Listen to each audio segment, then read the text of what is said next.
Welcome to of the record.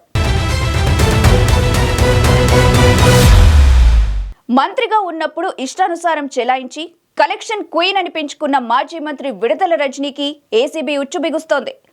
అక్రమ వసూళ్లలో ఆమెకు సహకరించిన అధికారులు కూడా కేసుల చట్రంలో చిక్కుకుంటున్నారు. స్టోన్ క్రషర్ ఓనర్లను బెదిరించి కోట్లు వసూలు చేసినట్టు రజనీ అండ్ టీంపై వారు ఫిర్యాదు చేశారు. దాంతో ఆమె విచారణకు అనుమతి కోసం ఏసీబీ గవర్నర్కు లేఖ రాసింది. ఇప్పటికే ఆమెకు సహకరించిన ఐపీఎస్ అధికారి జాషువాపై విచారణకు గ్రీన్ సిగ్నల్ లభించడంతో వారిలో త్వరలో కేసు నమోదవ్వడం ఖాయంగా కనిపిస్తుంది. దాంతో అరెస్టుల పర్వంలో నెక్స్ట్ రజనీనే అంటున్నారు.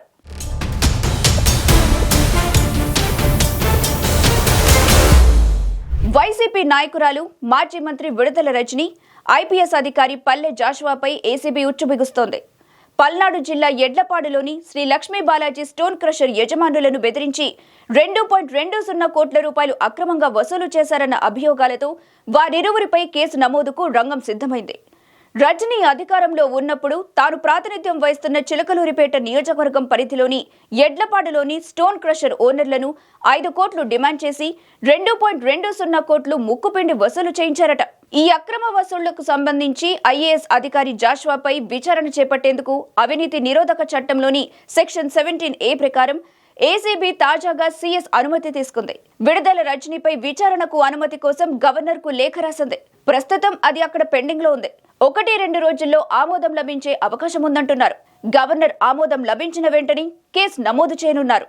శ్రీ లక్ష్మీ బాలాజీ స్టోన్ క్రషర్ యజమానులను బెదిరించి అక్రమ వసూళ్లకు పాల్పడ్డారన్న ఫిర్యాదులపై విజిలెన్స్ అండ్ ఎన్ఫోర్స్మెంట్ విచారణ జరిపి ప్రభుత్వానికి నివేదిక సమర్పించింది. 5 కోట్లు డిమాండ్ చేసి 2.20 కోట్లు వసూలు చేశారని, అందులో రజనీకి 2 కోట్లు, జాషువాకు 10 లక్షలు, రజనీ పీఏకు 10 లక్షలు చెల్లించారని విజిలెన్స్ తేల్చింది.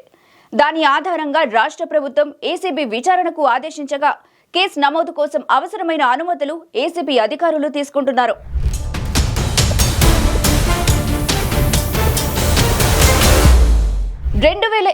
సెప్టెంబర్ 4న అప్పటి Chilakaluripet MLA Vidadala Rajini PA Ramakrishna Sri Lakshmi Balaji stone crusher వద్దకు వెళ్లి ఎమ్మెల్యే పిలుస్తున్నారని, వెంటనే రావాలని యజమానులకు హుకుం జారీ చేశారట. అప్పటికి రజనీకి జగన్ ఇంకా మంత్రి పదవి ఇవ్వలేదు.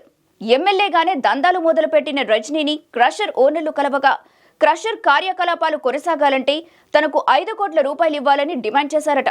తర్వాత కొన్నాళ్లకి నాటి గుంటూరు జిల్లా రీజనల్ విజిలెన్స్ అండ్ ఎన్ఫోర్స్మెంట్ అధికారిగా ఉన్న పల్లె జాషువా క్రషర్లో తనిఖీలు చేశారు. అనేక అవకతవకలు ఉన్నాయని, 50 కోట్ల జరిమానా చెల్లించాలని యజమానులను బెదిరించారు.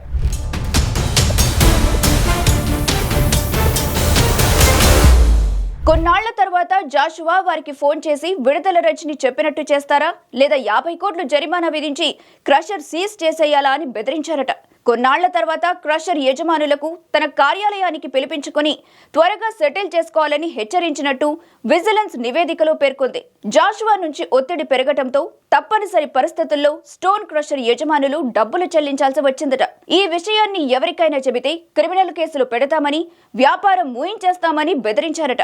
ఆ మేరకు విజిలెన్స్ అండ్ ఎన్ఫోర్స్మెంట్ ప్రభుత్వానికి నివేదించడంతో దాని ఆధారంగానే ఇప్పుడు ఏసీబీ కేసు నమోదు చేసింది.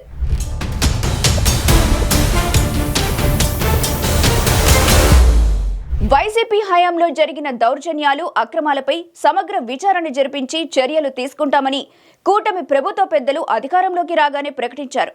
అయితే గతంలోలా కక్షపూరిత చర్యలు ఉండవని స్పష్టం చేశారు.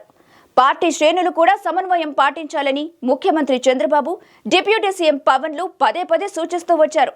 అయితే నెలలు గడిచిపోతున్నా అక్రమార్కులపై ఎలాంటి చర్యలు తీసుకోకపోవడంపై కూటమి శ్రేణుల్లో తీవ్ర అసంతృప్తి వ్యక్తమవుతుంది. వారి అసంతృప్తికి చెక్ పెడుతూ కూటమి సర్కార్ విచారణలు స్పీడప్ చేయించి యాక్షన్ ప్లాన్ స్టార్ట్ చేసింది. వైసీపీ నేతల అరెస్టుల పర్వం స్టార్ట్ అయింది.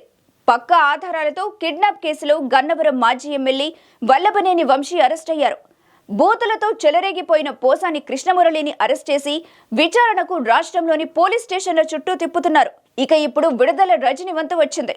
ఆమె విచారణకు గవర్నర్ అనుమతి లభిస్తే అరెస్ట్ లాంఛనమే అన్న టాక్ వినిపిస్తోంది.